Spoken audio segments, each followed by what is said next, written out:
Welcome everybody. On behalf of the Perth USAsia Centre and Austrade, I'd like to welcome you to our third installation of Beyond Delhi.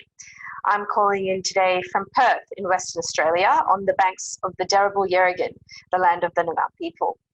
And I'd like to welcome guests from all around the world. A special short shout out to those in Taiwan, Indonesia, and of course all over India and Australia. We are joined by a really special panel today and excited to hear from Biren Ghose, who is the country head of Technicolor India, Tony Lawrence, the CEO of Mighty Kingdom, Arijit Bhattacharyya, founder of Virtualinfocom, and Schroeder, director of Member and Industry Relations at the IGEA, the Interactive Gaming Association of Australia, and of course co-hosted by Sam Freeman, the Trade Commissioner in Bengaluru. So Beyond Delhi is a program that seeks to grow Australia's understanding of India and convene business, industry and community links in India's major commercial centres. So we started out in Chennai in Tamil Nadu, where we spoke about reimagining education partnerships in the higher education sector.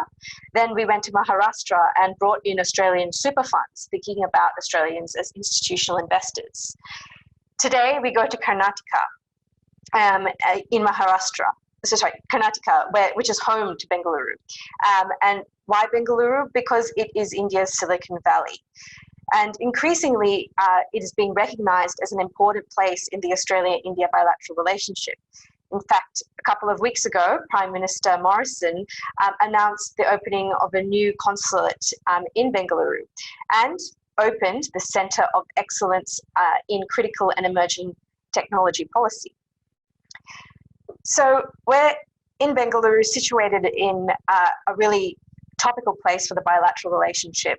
And you might be thinking, what does the digital gaming and animation sector got to do with Australian foreign policy? Well, firstly, we think it's an important discussion to have because Ambassador Anil Wadhwa named it as an important sector in the Australia-India Economic Integration Project. And he identified this potential of the sector to be a hook on which the bilateral can grow further. Secondly, we know the Australia-India Institute with Global Victoria commissioned Dr. Schroeder to write a paper which operationalized this potential and identified some practical steps to make it a reality.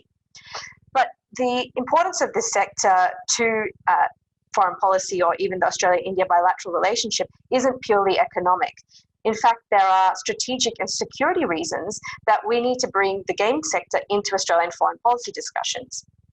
So for more on this, I'd really encourage you to read an article by Zoe Weinberg in the New York Times, written just a few days ago. And in it, she talks about the metaverse and how it's fostering virtual communities, networks, and economies that transcend borders and national identities. What this might end up looking like is groups of communities having their own quasi-foreign policies. And she says such a transition to the metaverse could mandate the reconceptualization of geopolitical affairs from the ground up.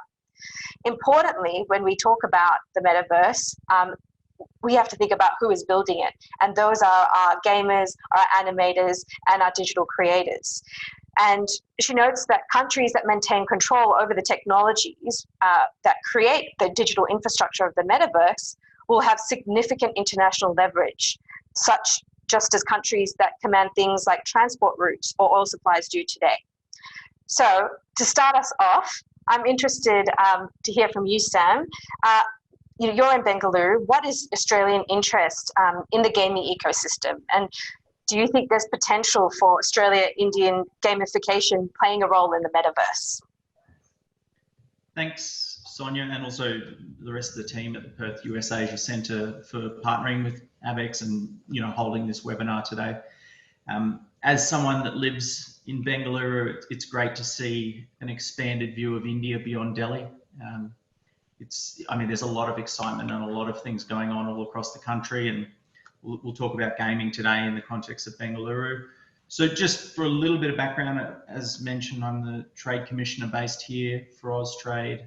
Austrade's Australian government's trade promotion agency, and we have a program called AIBX, or the Australia India Business Exchange, and that's putting a pretty heavy focus on the promotion of partnerships, and we have a tagline of partnering for prosperity between Australia and India. And the gaming sector and Bengaluru as a location are a big part of what we're trying to do with AIBX. So in the last couple of years with the gaming sector, Australia's seen a growth around 6% year on year. We've got a revenue of around $3.4 billion at the moment.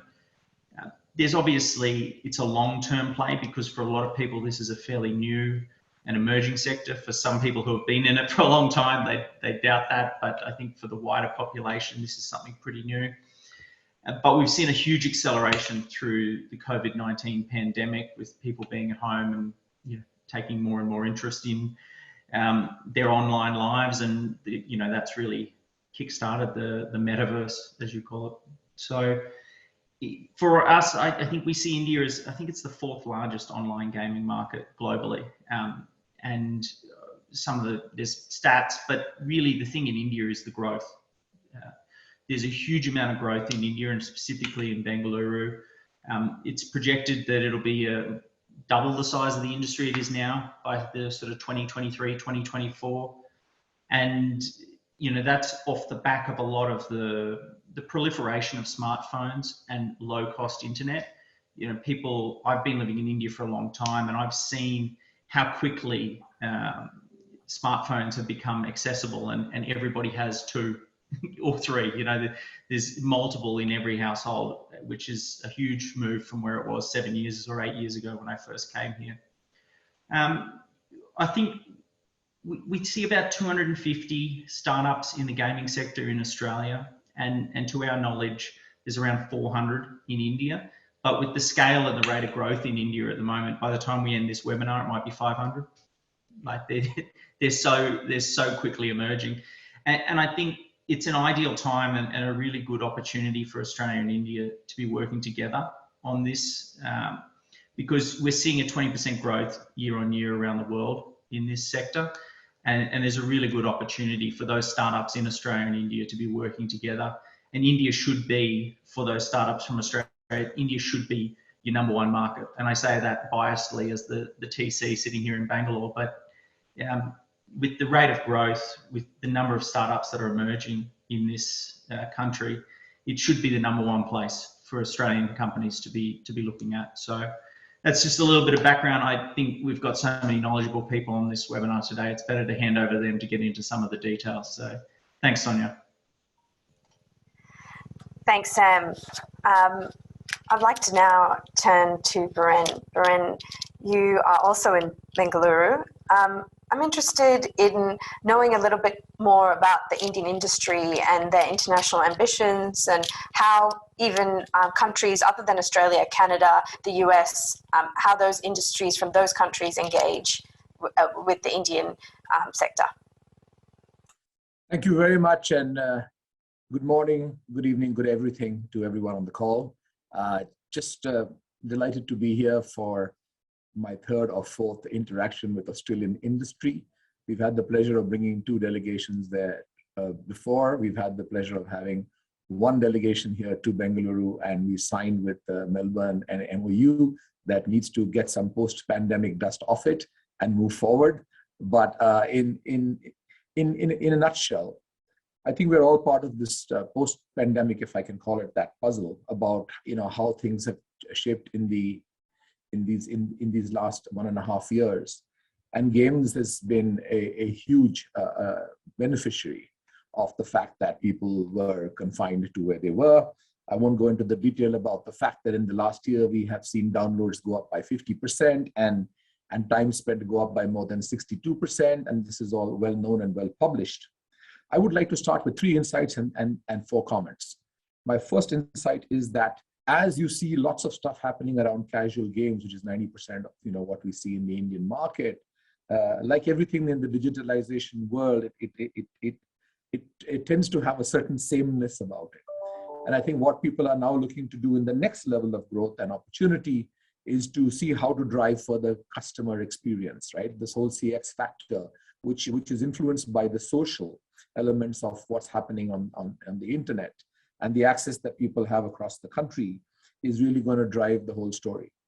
On the flip side, I think for people to get together and work in Australia and India and so on, while things have become easier, there is also this huge conversation around technology, talent that everyone in the world is looking to find and not able to do so.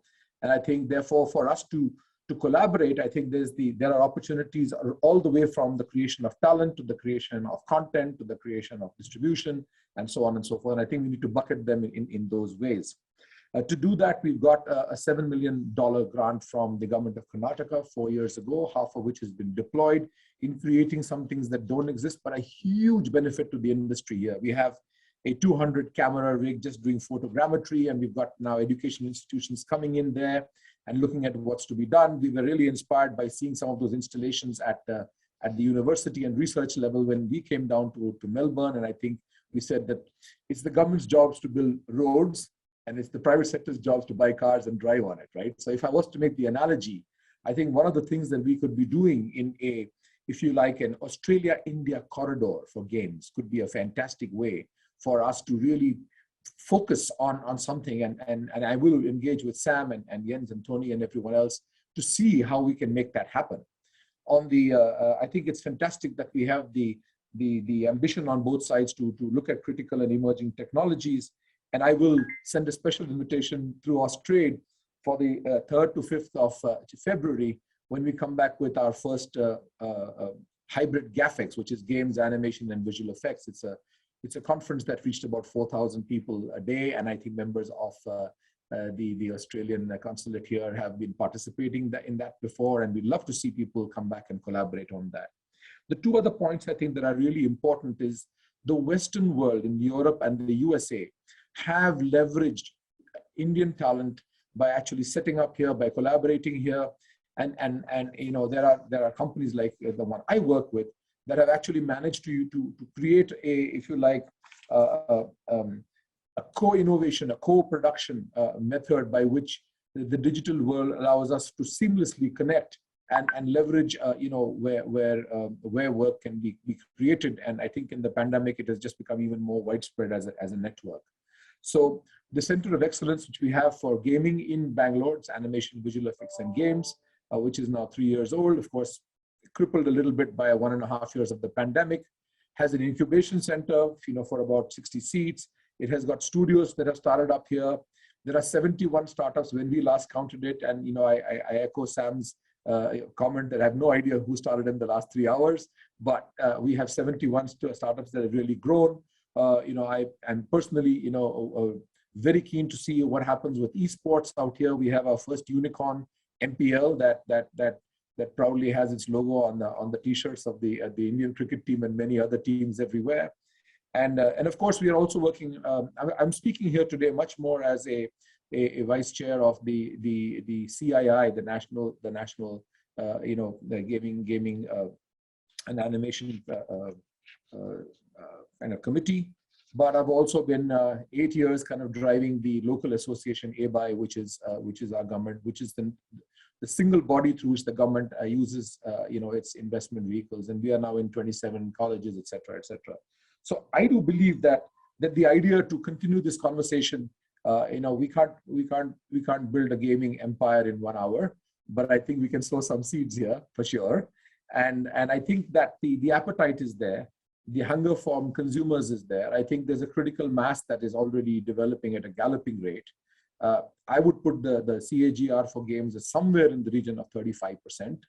It could go up and down by a few, but it's certainly galloping at a speed that Sam referred to, which will, you know, double its size every, you know, 2.5 to 3.5 years for the moment. And I think then you'll see consolidation take place.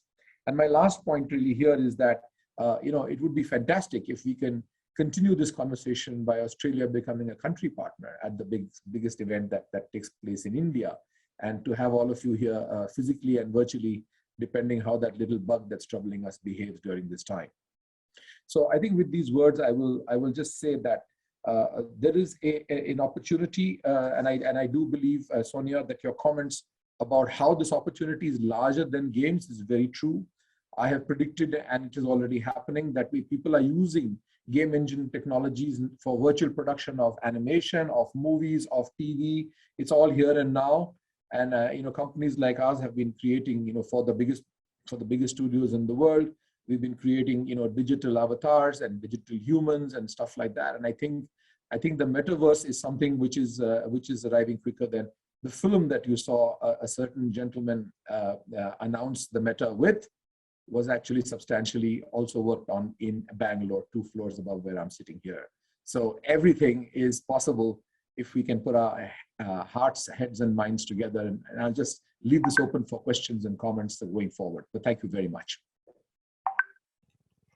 Thank you, Biren. What a great platform to take the conversation to. I really like the idea of, at the end of the discussion, finding those specific things, whether it's being a country partner or being a gaming corridor, and we'll return to that. And I think the regulation of both governments of the industries will be an important part of this. And I'd like to return to you about that. But for now, Jens, often, in our Beyond Delhi series, every sector we've talked to has talked about this incredible potential. But as Australians, we have never quite figured out where we fit in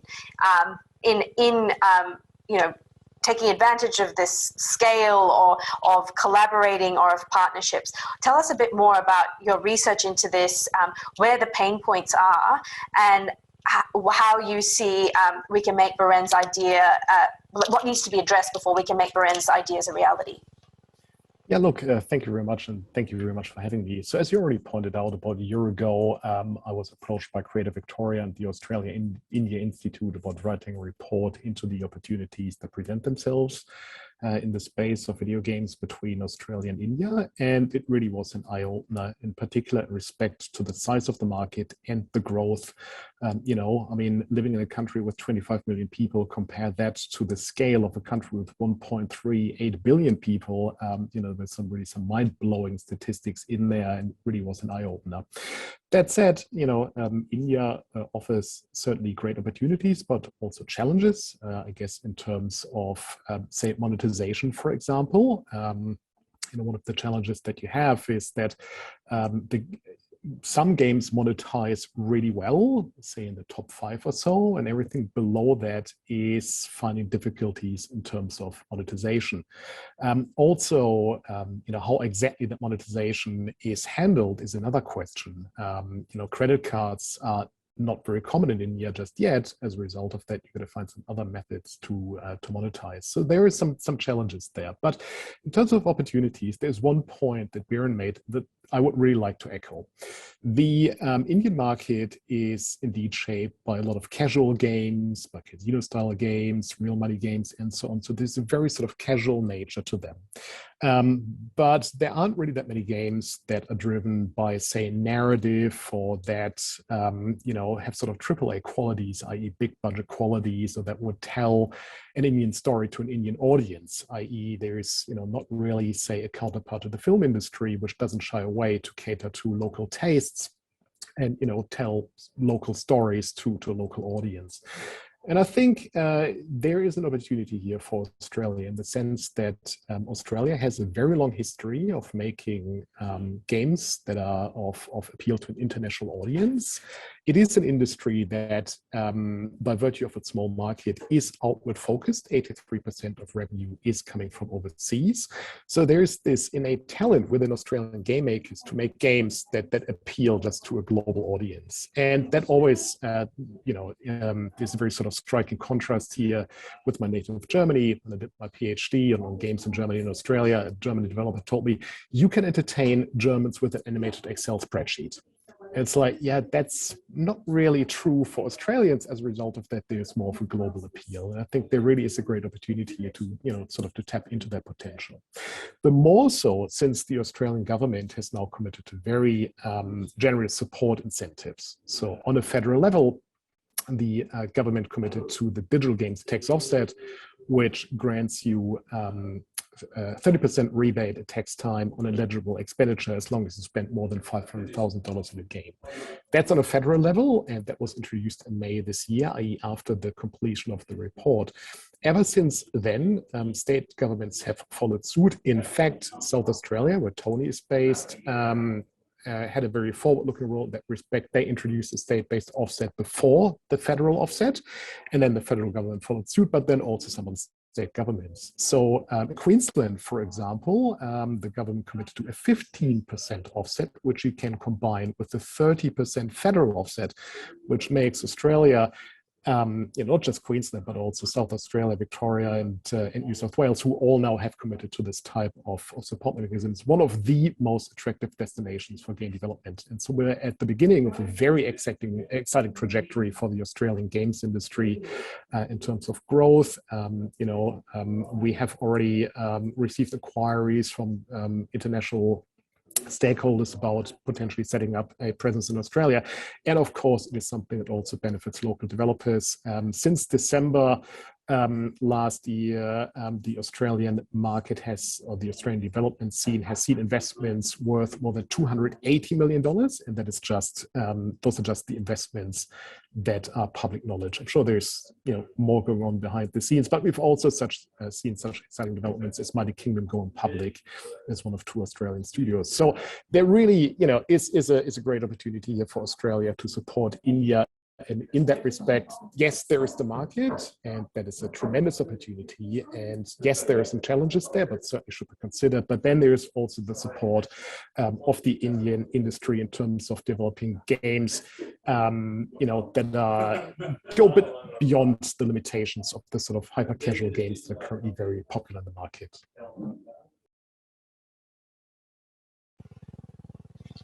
Thanks, Jens. That's really interesting reflection on what is Australia's unique value proposition to the Indian gaming sector, and that high-end development narrative storytelling seems to be one that you've identified. Tony, does that resonate with you, and what Jens' comments around the opportunity in India, but also some of the difficulties in finding partners there? Where is Mighty Kingdom at, having recently broke new ground with your listing? So yeah, interested to hear from you. Sure. I think working in India and working with Indians is something that we're very interested in doing.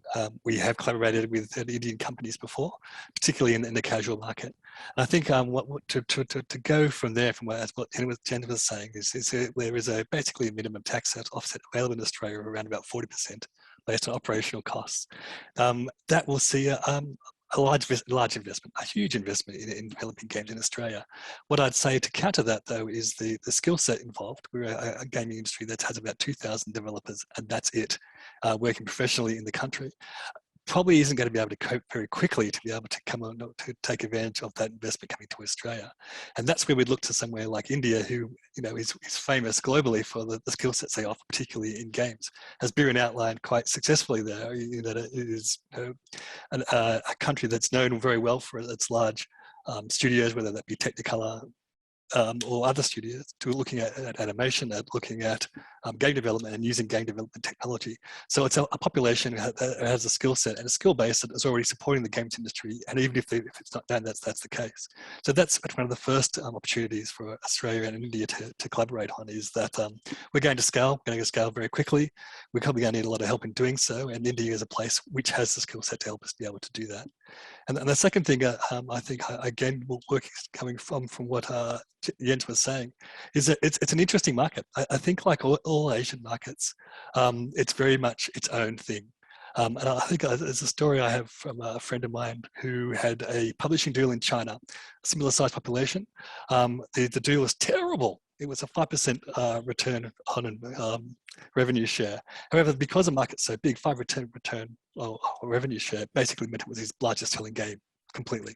So the scale is certainly enticing and looking at a market.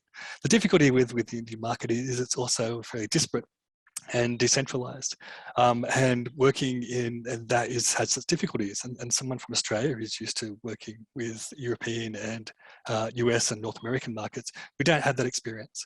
So there's actually a need to partner with Indian companies and publishers to have some success in India. It's not something we can do by ourselves. It really isn't.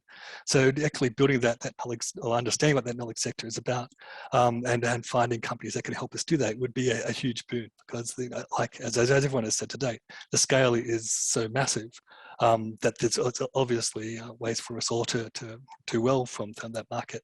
So there's several ways that Australian developers can benefit from that, whether that be collaborating through developing content or having access to a market that we have little understanding about. Again, to go from what Jen was saying around about looking at narrative, yeah, I mean, Mighty Kingdom, we love narrative games, and the games we've collaborated previously with Indian companies are all about narrative.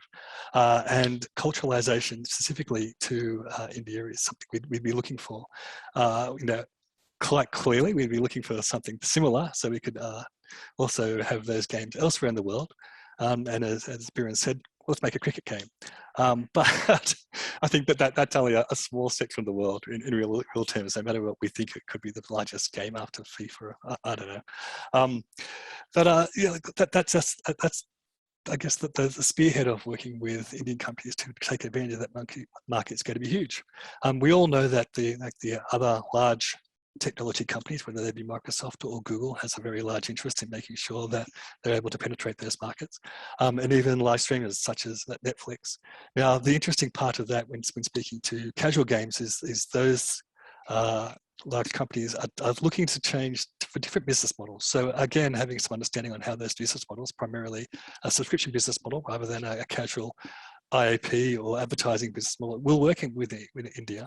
And again, we're not going to know until we start speaking and having that collaboration that we should have to grow both markets. So yeah, I'm an optimist in that I see great potential for working together, and great potential for collaboration, and great potential for understanding how we can both work with each other as developers and distributors and as populations to make a bigger global market. Thank you, Tony. You're getting a round of applause from Biren. So I think that's a good sign. We'll return to some of those themes that you have brought up, especially around the education. Seems to be one that there seems to be an opportunity there that all three of you have spoke about in terms of creating the pipeline of the next creators and distributing them around the world, whether that's in India or in Australia. And also I'm very interested in hearing about how the big players, the interaction of smaller game developers in both countries and how they battle with the technology giants in this space, which is a topic that Arijit, as someone who's been involved in Indian unicorns and as a founder yourself, must be familiar with. Now interested in hearing your reflections on what the panelists have said today, and maybe even seeing some of your creations. Well, yeah, thank you so much for the beautiful opportunity. Let me give you two different perspectives about the Indian market. Indian gaming market, when it started, I really can't comment when exactly it started as a exact game development studio as a concept. But when we started in 1998, there was less number of people who could have probably thought about starting a game studio. And the way we thought to create our own game title instead of becoming an outsourcing hub for others to create games for them. So what we did, I will split my speech into three different sectors from now. So what we did, we started taking real actor and actress. It was a roller coaster journey for me. There was no studio, there was no setup. So it was not easy to make someone convince who is a movie star saying that I'm gonna make you a 3D character. He was just, or she was just looking at me, staring at me like, okay, I'm some alien coming from some Mars or Jupiter, saying that I'm gonna make you a 3D character. When we started doing that, we realized that Indian gaming market, at least till 2010, was not ready enough to understand the 3D character and serious gaming. So I started floating the venture out of India. We got a huge number of success from Asia, mainly from South Korea, Japan, Taiwan, China, that belt. And I will echo with Tony. Yes, there are number of publishers who will say that amazing, you guys have converted real actors into 3D. Let's do it on virtual reality. Let's go for proper gaming sector, and we have our devices. Let's handshake with us. That gave us an edge to explore much more opportunities. And eventually, while growing to the market, probably nearby 2015-16, we hopped into the movie sector. So what we did as an ecosystem, I would say, not as only a company called Virtualinfocom, which I started, as an ecosystem of movie stars from eastern part of India, we handshake with each other. We started marketing for their movies through our games. That gave them a lot many advantage, becoming more popular as a regional movies, as a local movies, and those stars started getting a lot more fan base from the gaming world. That created them to understand, okay, fine, these things can be done. We didn't stop over there. So we started communicating and collaborating with the local artisans, and the way we created the superhero costume so that it can be translated into real life. So what we did, we outsourced a lot many of those works to create real life dresses, bangles, amulets, weapons, and a couple of more toys in small villages. We trained them on those crafts, and then we connected them into the gaming of ours. And then eventually we started floating the entire concept into the Asian market, which gave us a different kind of reflection, different kind of feedback. And the way we started making all those kind of gamified characters is actually taken from the mythologies, epical stories, and folklores. So we did more than 350 plus superheroes till date, converting real actor and actress, which involves not only India, Russia, Ukraine, UK, Japan, Spain. We got 2 models from Australia as well who converted themselves into the gaming world, of course. And then eventually, we found that in Australia, if you don't know, I run one investment banking company in Sydney called Avenue Global, and another accelerator that we recently started is called Co-Innovate Ventures, wherein we started investing whatever we have gathered so far with funds and other activities that we have done so far. We started investing that money into the deep tech technology and sustainability. And we did our first investment in one of the Turkish company who are into the gaming. And the fascinating fact is they were ready to handshake with the Australian developers and upgrade themselves into the Asian market. That was the, you can say, plan. And when I see the Australian market at the moment, Australia has got a very rich culture, which probably we are yet to explore in terms of gaming, in terms of creating avatars. And when we talk about metaverse, probably we can do some of the cool stuffs over there. India on the same front, if I compare that, probably India till date is buzzing with all those esports and casual games. Probably Indians, as an Indian, as a whole, on a monetization model, will take some amount of time to understand the AAA standard game, and then probably adopt that into the Indian continent. And probably that context is much more needed nowadays to understand how to go for those kind of proper game instead of hyper casual and casual games. Hyper casual and casual is great for people who are probably traveling. They are not gamers. They are actually users. So when we talk about gamers, probably we need that community to come forward. And I can echo with all those 450 plus indie studios wherein we are connected with each other. These guys are amazing. And I will not talk about more biggies. Rather, I will echo with those people who have got only 5 people in their company, who have got probably 10 people in their company. They are sustaining. They are making money. They are in revenue stage. They are not looking for probably fundraising. They are looking for more of handshaking with some other company who can uplift them. And that's what probably we need as a relationship between India and Australia. So there are options, of course. There are opportunities, of course.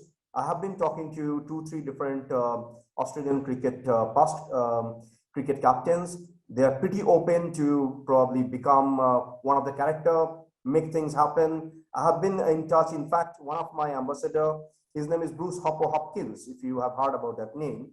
He did Bondi Rescue as a TV program. he also started a program on virtual reality to teach kids how to swim and how to save themselves. So if we look at gaming, gaming is not about only entertainment. Gaming became nowadays as an edutainment. Gaming became nowadays as a simulation factor. Gaming became nowadays with the industry connection, wherein people can do much more what could have been done earlier. So it became a technology, a platform, rather than only an entertainment. Probably that will add some value. Thank you, Arijit. It's a really good place to start the discussion of, when we're talking today about gaming and animators and creatives in the digital sector, it's not about only games on the phone. It's about education. It's about health. It's about experiential, modes of learning and connecting with people. And though I'm going to bring it back to a less exciting space. We are a think tank here in Perth, and one of the key roles we see of ourselves is connecting up industry with government. And today we've talked about a few different areas that policymakers can have a role. So my question to you is whether it comes to the creating the pipeline of creatives in education, whether it's about the regulatory barriers. I did notice recently that there are BJP politicians who have talked about regulating the sector in India and increasing taxes, while at the same time in Australia we're getting the tax offset. So what are policymakers' roles in realising not just the ambitions of each country's sectors, but in helping the partnerships opportunities come to life in the India-Australia gaming sectors? Biren, I might start with you. Thank you very much. We concluded a CII Big Picture Summit in which we had the representative secretary of the Ministry of Information and Broadcasting, and the MIB in India is the central government body that is responsible for all content regulation. When it comes to this industry, there are other interested central government bodies like the Ministry of Information and Technology that may have things to do with what happens with social media that has to be regulated. And very fortunately, right now we have a minister that's the head of both the information and broadcasting and sports. So what a wonderful opportunity for esports to talk to one minister that actually has both the portfolios. That is serendipity. As far as policy is concerned, I would like to say that we have, we stated to the ministry that instead of various state governments, and at the moment there are about 5 state governments that on and off are deciding to regulate against online games, and I think this is a function of being in a very early stage situation where we need to distinguish what are the games of chance and what are games of skill and what is gambling. So I think once we are able to put down the names of games under these 3 buckets, which doesn't sound like rocket science, we will be able to create potentially an advisory that would go from the central government to all states saying, here's what we think. And the central government, as you know, is currently the ruling party's government. And some of the states that have banned online gaming also have the same government in those states. Now, the trigger moments here are that some people take advantage of creating, gambling dens, which then are a social evil. And therefore, what they have regulated is the ability for the state police to take action against people that are gambling. So the problem comes from a social evil, and then it brushes everything with one stroke. So there are many industry voices. There are the courts decide, and these and I think there are 10 or 11 judgments that have happened over many years that have basically overthrown these bans that have come out with a one brush sweep all in the states. So I think this is an early understanding of our business, which will mature, which will settle, and I don't think that any investors, including large international venture capital investors, are not. I mean, it's a road bump for them, but they're not concerned about the fact that, hey, this will definitely go away. because the courts keep regulating what's fair for the citizens of the country, and obviously that's the government's thing as well. So I think policy will find the right level of jurisdiction, and we can't wait for that regulation to actually take place in a way that then there is an open seasons for everyone that knows what they should and they should not do. So I think that's the one clarity I wanted to bring to the table. The second is that we are right now engaging with a large consulting company in Bangalore to bring out, hopefully by the first quarter of next year, the third AVGC, Animation, Visual Effects, Games and Comics policy for the government of Karnataka. And this has been very seminal because we have at least 4 or 5 states that are have included some of the elements of our previous policies into the information technology policy of those states. And in fact, it opens a portal for local companies to start talking about things like funding. Startup funding obviously is really important. We're just finishing the 3rd round of something called Elevate in Karnataka, where 100 companies get funded to start up. And I can tell you that animation and games have probably had about 15 or 20 awards for people that want to create content or create new technology and so on. So it's happening in that way. And on the talent front, I must tell you that we have the equivalent of around about $500,000 to $1 million rupees that is given to us at the association level in ABI, that we then go to government art colleges in tier 2 and tier 3 cities of the state. So not only beyond Delhi, but beyond Bengaluru as well. We look at and I think this program has been going on for 10 years now, almost 9 or 10 years. And the first 7 colleges that we gave a 3-year grant to have gone back and made it part of curriculum and have been able to get substantially higher monies from the Ministry of Skills Development. So our job as industry leaders is to kind of light the candle that becomes something bigger. And I think that we are now looking to see how the CSR funds of established companies can work together with government funds from the skills department in order to make that into a far larger play. I can also tell you that it's really important to continue to engage with the central government, because for some years now, they have been talking about a national COE for animation, visual effects and games.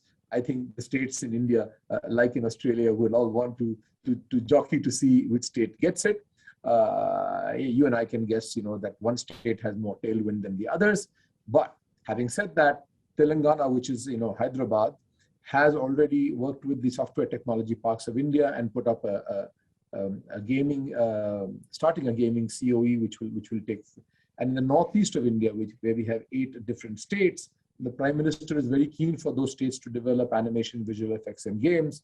So 4 of us, I think, have taken a mentorship responsibility for a center of animation and games and AR, VR, and so on. So there are things, and that has funding behind it from a government source. And have finished their first 2 rounds of looking at startups that don't even know how to make a business plan and come forward. So we have to kind of do a pre-coaching for all this. So there is a lot of stuff that is happening around policy and the clarity around policy. And I think the more articulation that we can bring to the table, the more reference we can bring to the table from what other countries do. And I think by a focus on the kind of corridor that I mentioned. I sit today in India's first technology park, which I think is about 25 or 28 years old, where the governments of Singapore and India put together the idea of an IT corridor for information technology. And that gave birth to the International Technology Parks, which is way out of Bangalore, but right now is surrounded by the whole city. And that is, I think, the kind of impetus that we need, where the state really brings in blessing, regulation, light touch regulation, some amount of seed capital and funding, putting money into something that is not viable. We sold the idea of the $7 million of what has to be invested in the COE in Bangalore because people said, but by the way, this doesn't seem to be a great investment. And we said, exactly. If it was a great investment to put motion capture and photogrammetry and dual camera head capture, etc., if it was a great business, you wouldn't need government. Yeah, we wouldn't have needed the government, right? So there are roles for where the government should come in, to help with employment and development and so on and so forth. And I think that's the conversation that we would like to take forward. On the point about revenues that Tony made and Arijit also echoed, I'm an industry, I watch the entertainment industry across all different sectors. And I can tell you that in television, for example, and other industries, which television today is 55% of India's total media revenue. It took many, many, many years to get subscription revenue. It was mostly ad supported. And if I look at the gaming story for 2021, 74% has come in from consumers that paid and 26% that came in from ads. So games has got a huge head start, a 25-year head start in terms of that ratio. It's up to us to create, the opportunity to bring more people into the fold. Obviously, the ARPU has to go up. Obviously, to the point that was made that top 5 games make a lot of money and the others don't. But don't forget, these are baby steps, but it's a very, very healthy trend. And in terms of digital payments, even if credit cards are not as ubiquitous as we'd like them to be, there are many other forms today. I mean, no one goes to buy KFC with cash anymore. So some of those things will happen in games as well. Yeah, thank you, Biren. Jens, when I was hearing Biren talk, all those same things are true of Australian tensions between policymakers and industry, whether it's states advancing at different rates, whether it's around regulatory things like we've seen recently in the Australian government, social media laws around identity, or even investment and the talent. So I'm interested in, what's your hot take? What are policymakers' roles when it comes to regulation, when it comes to investment, and when it comes to the talent pool? Yeah, look, I mean, Biren mentioned light touch regulation. That's certainly preferable because there are a couple of challenges that are thrown at the Australian industry in terms of online safety bills and social media monitoring. Like some of those measures were introduced the way they were proposed, that would make it very hard for some of the smaller studios to adhere to them. So, we appreciate where they're coming from, but I think there is a healthy balance there. But yeah, overall, I mean, it's certainly the government's role to create a sense of certainty and security. Investors hate nothing more than uncertainty, and I think that's where the government can certainly contribute there. I mean, it has been a very positive conversation, I will say that, both on the federal and state level. I mean, the very fact that those measures were introduced, and that was certainly appreciated. And, I guess based on very solid arguments on our part, at the end of the day, it is the fastest growing creative industry in the world. And also in the context of skill diversification, which is crucially important for Australia. I mean, the diversification of Australia's economy is somewhat lacking due to the reliance on primary industries. And in that respect, games can offer some amazing opportunities. If you think about it, they are some of the most complex things to make. They involve every other type of media, from game design to music to cinematography, animation, all of that, all in one package.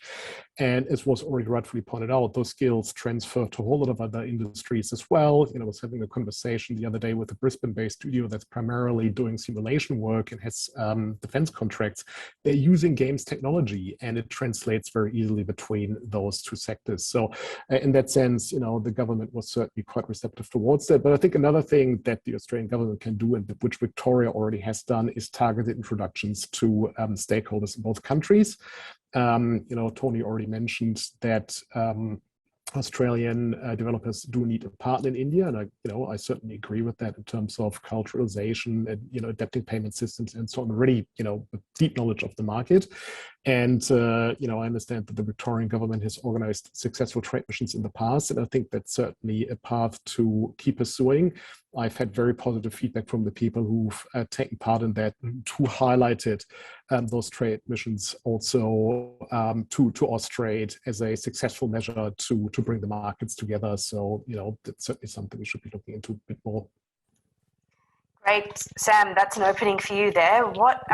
How are partnerships in the gaming sector different to partnerships in other streams that you service at Austrade? And I'm just interested in your observations on what Tony has talked about, Jens has echoed around partnerships in the digital world, and whether they're easier or harder than in the agricultural or mining world that Australia is also in. Yeah, I think I've been feverishly writing some notes on what you've all been saying, because my background is education. And so this idea of tying up Biren's, corridor between the two countries to focus on talent, it's great to see the industry is kind of already learning from other startup sectors where, you know, you get these startups and then there's not enough devs to do the work. So it's great that the industry is already on top of that. And I think you mentioned the skills mission. I've worked with the Indian skills mission a lot, and Austrade has as well. And one of the advantages this sector has is that it's aspirational to do the work to get into this sector, to be a games developer. So we're kind of a step ahead of, say, some of the more traditional sectors where it's not so much an aspirational job outcome. And that's a huge thing for the youth in India. So there's a real opportunity there. Anyway, to your point about doing partnerships in this sector, the thing I see is that, and I do look at, you mentioned agriculture, that's one of the sectors I look after. And it's much easier to get game developers on a WebEx call to introduce each other, or on a Zoom call, than it is to get a farmer from, you know, rural South Australia to get on a call with his counterpart in the Punjab. So I think it's already easier, and it's already more possible to tie these things up. And the whole point of the metaverse is that everything's virtual. So it does lend itself to a much easier way to partner between the organizations. And I mean, a lot of startups these days are offering a work from anywhere kind of approach to all of their staff. So they can be partnering from anywhere as well. There doesn't need to be physical meetings. There doesn't need to be, you know, hand holding together in the same geographies. You can do a lot of this stuff online. So in saying that, I mean, we've just started to get flights back between the two countries. So that will make things a little bit easier, but I think it's a sector where it's much easier to establish a partnership virtually than it is in, say, some of the more traditional or unorganized sectors that India and Australia have worked on together. One other comment, and I think it was Jens and Biren, you talked about payments, you know, within games and monetizing games. My opinion, and please don't take it as Austrade's, but my opinion is the digital payment ecosystem in India is far more advanced than many. And, you know, we have the UPI interface, and everything that's come off the back of the Aadhaar system and the, you know, the kind of single identifier, which makes it so easy for me to be on this webinar, buying food, getting it delivered and playing a game and doing everything online through a single interface. That's my phone number linked to my bank account, linked to my whatever card, debit or credit card. So he doesn't need to have credit cards. That UPI kind of supports the financial backing of all of this, which is a step ahead of many other countries. So that's another reason why India should be so attractive for people to come in and invest here.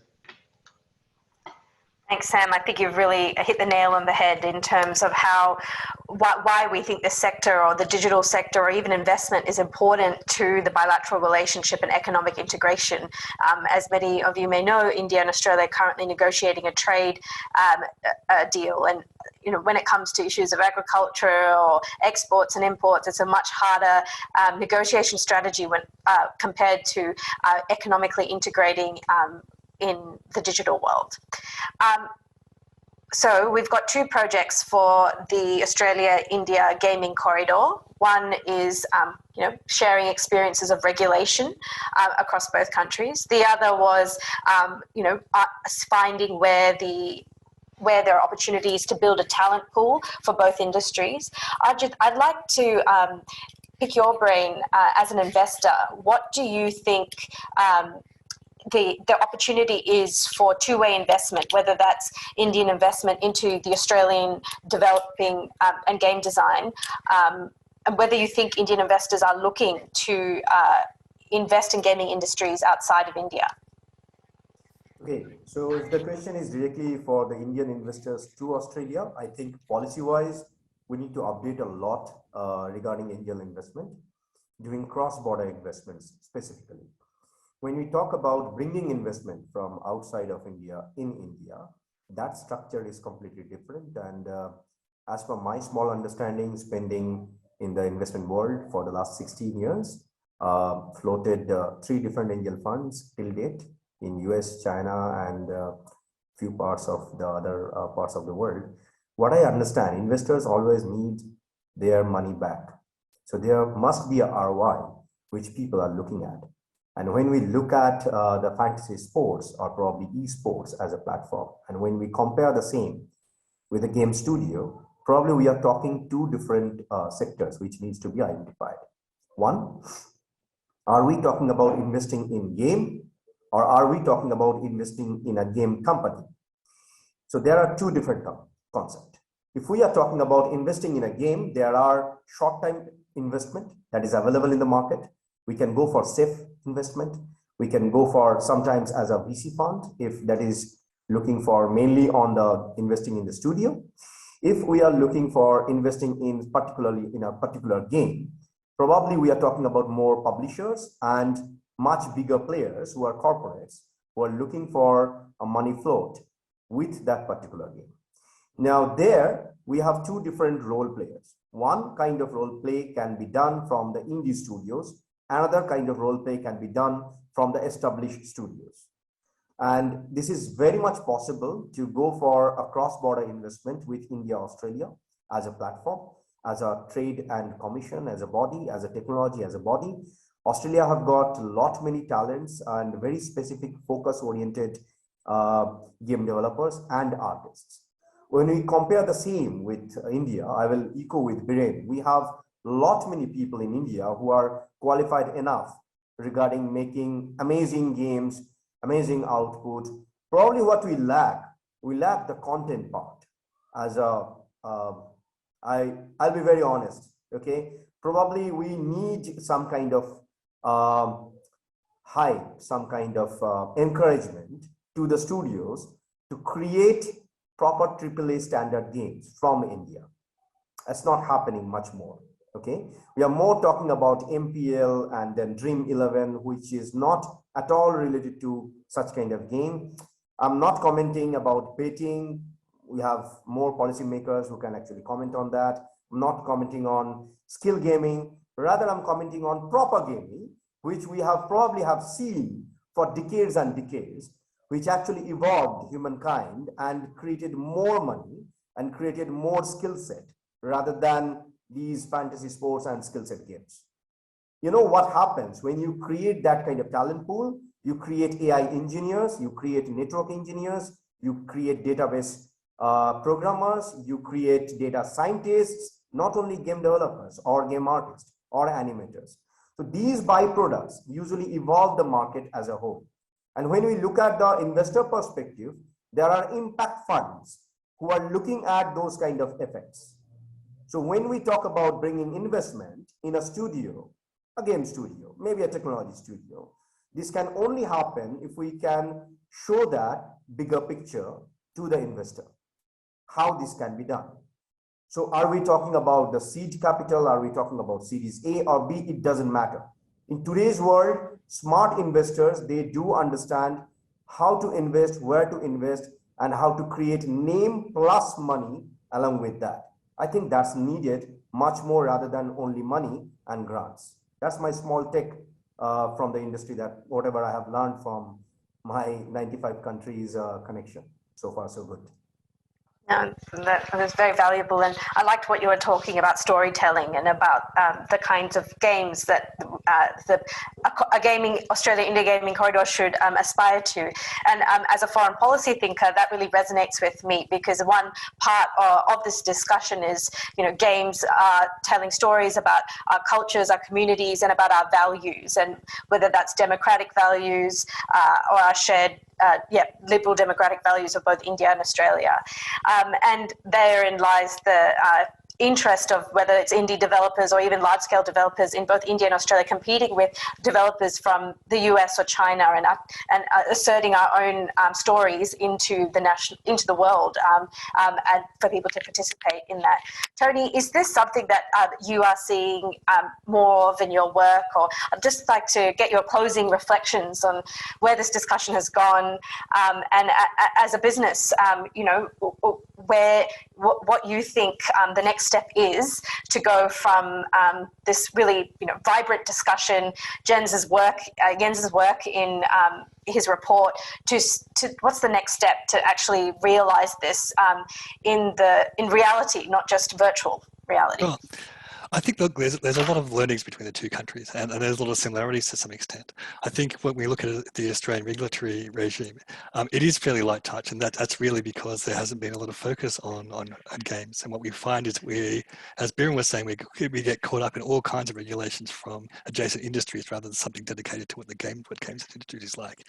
And for me, India is this dichotomy of when I hear Arijit and Biren talk about content creation. I mean, India is the largest film industry in the world, right? So the content's there, the stories are there, and it's really about how do we take advantage of that, and how does India take advantage of that?